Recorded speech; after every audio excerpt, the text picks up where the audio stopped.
शादी को अभी 1 महीना ही हुआ था। वह शहर की लड़की थी और शादी के बाद गांव के इस पुराने से मकान में खुद को थोड़ा असहज महसूस कर रही थी। उसका पति रजत एक मल्टीनेशनल कंपनी में काम करता था और शादी के तुरंत बाद ही एक प्रोजेक्ट के लिए विदेश चला गया था। अब नेहा घर पर अकेली थी, सिर्फ वो और उसके ससुर जी सुरेश बाबू। New line. सुरेश बाबू लगभग 55 साल के थे, पर उनका व्यक्तित्व अभी भी बेहद आकर्षक था। ऊंची कदकाठी, हल्की सी मुस्कान और गंभीर आवाज जिससे कोई भी प्रभावित हुए बिना नहीं रह सकता। पहले पहले नेहा उनसे थोड़ी हिचकती थी, लेकिन धीरे धीरे उनके बीच बातचीत होने लगी। ससुर जी बहुत समझदार और शालीन थे।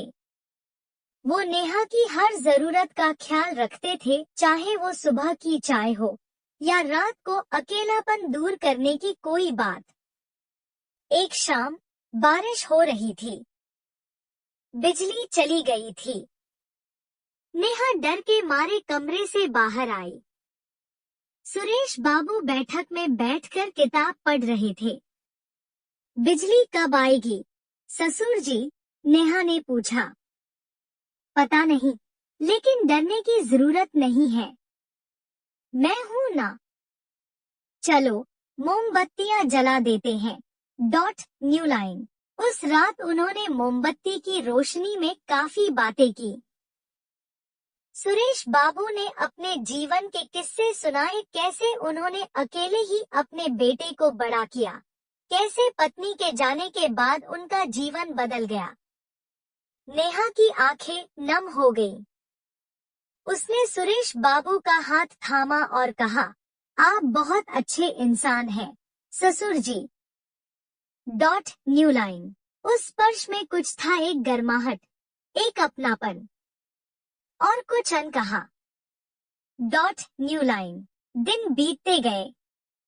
अब नेहा और सुरेश बाबू के बीच एक अजीब रिश्ता बन चुका था। ना तो वो सिर्फ बहू-सुर रह गए थे और ना ही कुछ और। New line. एक रात नेहा ने खुद से सवाल किया, क्या ये गलत है?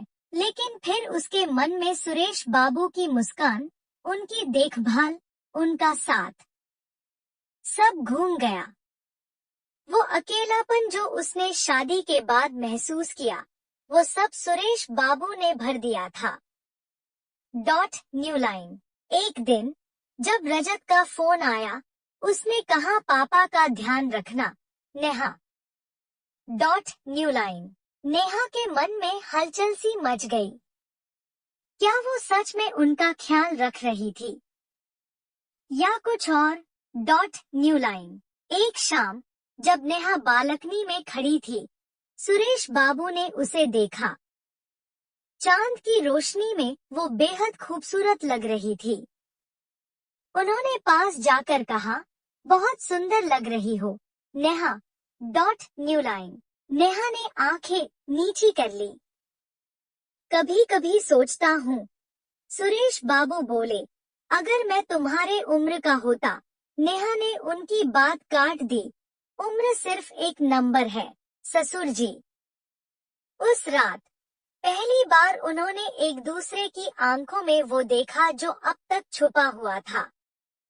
एक हाथ धीरे से बढ़ा और दूसरे हाथ ने उसे, लेकिन अगले ही दिन रजत की वापसी की खबर आई। नेहा और सुरेश बाबू दोनों समझ गए, जो भी था वो एक सपना था, एक ऐसा सपना जिसे समाज ने कभी जगह नहीं दी। New line. रजत के आने पर सब कुछ फिर सामान्य हो गया, लेकिन नेहा और सुरेश बाबू की